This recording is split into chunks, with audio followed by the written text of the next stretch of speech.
ఆధార్ ప్రభావం ఇన్ఛార్జ్ ఇచ్చినప్పుడు ఇంటి ముందు తపాలు గందరగోళం చేశాను. గిరినగర్ ముందు కాల్చారు. మొబైల్ సురేషన్లో అసలు అన్నారు జెండా ఎక్కడ చూడలేదన్న భర్త మేము చేసాము బాధ పెట్టాను. బాధ పెట్టారు మీరు ఏదనుకున్నాను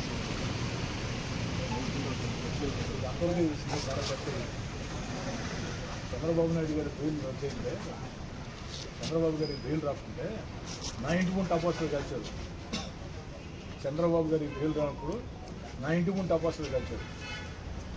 గిరి ఇంటి ముందు టపాసులు కాల్చారు. దాంట్లో రెండు ఆలోచనలే. కానీ ఈరోజు కాదు, ఆ రోజే టపాసులు కాల్చిన వాళ్ళు ఫోన్ చేసి సవాల్ విసిరాం. ఇళ్లలో మేము లేనప్పుడు మా ఇంటి ముందు టపాసులు కాల్చడం కాదు, ఇప్పుడు ఉండా ఇంట్లో రేపు ఉంటా మీరు టైం చెప్తే రండిరా ఇప్పుడు టపాసులు కాల్చండి రా అని చెప్పి ఆ రోజు చెప్పారు. నేనే చెప్పాను. నువ్వు రాలేదే. ఆ రోజు అధికారం మన కాడ లేదు, మన కాడ అధికారం ఉంది. అధికారం లేదని మనమే భయపడలా. ఆ రోజే సవాల్ విసిరేవాడిని. నువ్వు దానికే బాధపడుతున్నావు, నేను కాదనలా. నీ బాధని అర్థం చేసుకుంటాను. నీ యజమానానికి థ్యాంక్స్. కానీ వాళ్ళు చేశారని చెప్పని వాళ్ళ ఇళ్ళకి వైఎస్ఆర్ కాంగ్రెస్ పార్టీ కార్పొరేటర్ల ఇళ్ళకి మీరు ఫ్లెక్స్లు కట్టడం కరెక్ట్ కాదు. నాకెన్నో అవమానాలు జరిగాయి. నాకు జరిగినాయి. నా భార్య నా ఇద్దరు కూతుర్లకి ఫోన్లు చేసి నీచంగా మాట్లాడు. నా భార్య నా ఇద్దరు కూతుర్లకి ఫోన్లు చేసి నీచంగా మాట్లాడు. నా మీద దుర్మార్గంగా రాజకీయాలకు సంబంధం లేకుండా వ్యక్తిగతంగా నా కుటుంబాన్ని ఛిద్రం చేయాలా, నా కుటుంబాన్ని ముక్కలు చేయాలని రకరకాల వీడియోలు సోషల్ మీడియాలో నేరుగా నా భార్య సెల్ ఫోన్కి, నా కుమార్తె సెల్ ఫోన్కి పెట్టారు. నా భార్య కుమార్తె సెల్ ఫోన్లు బయట వాళ్ళు తెలియవు కదా నెంబర్లు. మొన్నటిదాకా మనతో ఉన్నోళ్లే కదా. అధికారం పోయిన తర్వాత ఇష్టారాజ్యంగా పెట్టలేకపోయారు. రాజకీయంగా పెట్టచ్చు, తప్పులేదు. రాజకీయంగా మాట్లాడచ్చు, తప్పులేదు. కానీ ఘోరాతి ఘోరంగా నీచంగా మీరు చూశారు కదా, గ్రూపుల్లో పెట్టారు కదా. అవి నేరుగా నా భార్య నా కుమార్తెలకే పెట్టారు. నేనెంత బాధపడాలా? నాకు బాధ లేదని కాదు. ఏమైంది? ఆ విధంగా పోస్టింగ్లు పెట్టారు, వేధించారు. నా మీద ఎన్ని కేసులు పెట్టారు మీరు చూశారు.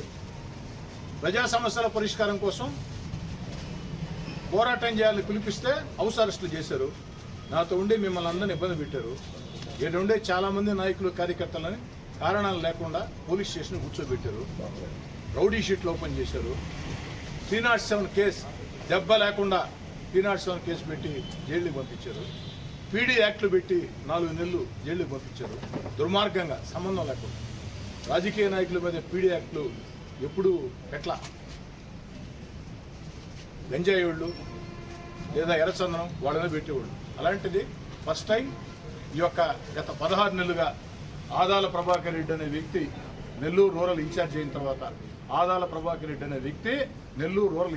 తర్వాత రాజకీయాలను భ్రష్టు పట్టించే విధంగా పెద్ద మనిషి ముసుగు దొడుక్కొని ఆ విధంగా SC/ST అట్రాసిటీ కేసు, భానుశ్రీ గారి మీద SC/ST అట్రాసిటీ కేసు, చక్సాయి సునీల్ మీద SC/ST అట్రాసిటీ కేసు, అనేక మంది మీద 307 కేసు, పీడీ యాక్ట్లు, రౌడీ షీట్లు. నాకు బాధ లేదా? ఇవన్నీ వాళ్ళు చేపట్టాం కదా. అవును, ఇవన్నీ వాళ్ళు చేపట్టే ప్రజలు తెప్పించారు కదా.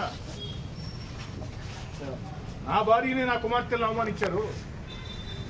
ఎలక్షన్ ప్రచారంలో వీడు తిరుగుతూ ఉంటే సంబంధం లేకుండా, ఆ ప్రాంతంలో కార్యక్రమం లేకుండా కూడా ఆ ప్రాంతాన్ని గురించి వెనక చేరి హేళన చేస్తా నా భార్య నా కుమార్తెల్ని అని భరించారు. వాళ్ళు ఏం చేసినా పాపంలే, కానీ వద్దు. ఖచ్చితంగా ప్రజలు తీర్పిచ్చారు. భారీ మెజార్టీ వచ్చింది. మీ అభిమానానికి థ్యాంక్స్. దాంట్లో ఏం తేడాలే. కానీ మరోసారి ఇది రిపీట్ కావు. మరోసారే కాదు, కరెక్ట్గా మీకు గంట టైం ఇస్తున్నా. ఈ గంటలో ఆడికి వెళ్ళి ఎక్కడైతే వైఎస్ఆర్ కాంగ్రెస్ పార్టీ కార్పొరేటర్ల ఇళ్ల ముందు, వాళ్ళ స్కూళ్ల ముందు, వాళ్ళ ఆఫీసుల ముందు మీరు ఫ్లెక్స్లు కట్టారో అవి మీ చేత్తోనే, వేరే వాళ్ళు తీయటం కాదు. అదేదో నాకు అనుకుంటే కార్పొరేషన్ ఫోన్ చేస్తే 2 నిమిషాలు తీసేస్తారు. కానీ మిమ్మల్ని అవమానించడం నాకు ఇష్టం లేదు. మీరు చేశారు, మీకు గౌరవిస్తుండా, కానీ ఇప్పుడు దాకా నా మాట విన్నదాకే ఇది కరెక్ట్ కదా. ఇంకా చాలా మందికి ఆలోచన ఉంది. దేనికి మొదలు షాపింగ్ మాల్ కూడా మీరు ఫోటోలు వేస్తే ఆధార్ ఆఫీస్ చేశారు. వాళ్ళ ఆఫీస్లో వర్గం ఆఫీస్కి అక్కడికి వెళ్ళేసి షాపింగ్ మాల్ వెళ్ళి వాళ్ళు అక్కడ మనం తెప్పించి దాని ఫోటో అనేసి షాపింగ్ మాల్ మూసేస్తామని కూడా మాట్లాడారు. ఇది మనం చేస్తాం.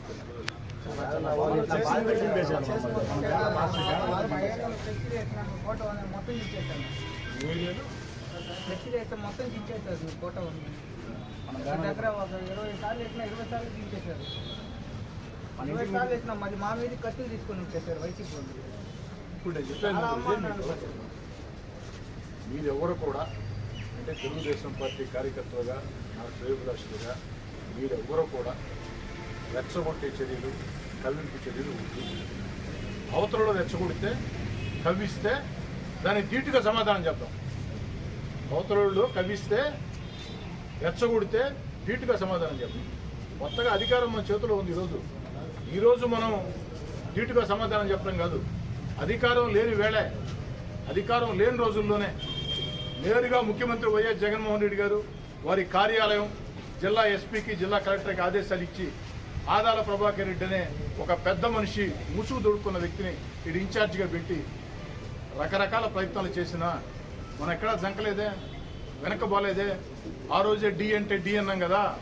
నారా లోకేష్ గారి పాదయాత్ర ఎట్లా చేసాం నెల్లూరు రూరల్లో, ఎన్ని ఇబ్బందులు పెట్టారు ఆ రోజు, చరిత్ర సృష్టించాం కదా.